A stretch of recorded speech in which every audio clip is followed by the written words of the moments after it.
Adam hayalçılığın yeriden bulup, neviz kuştun oynap, ellerimiz kırıp,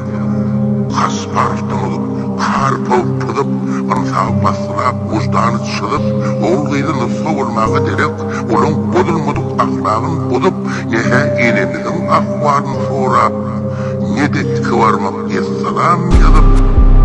o bezdiriz, kasret getiriyenler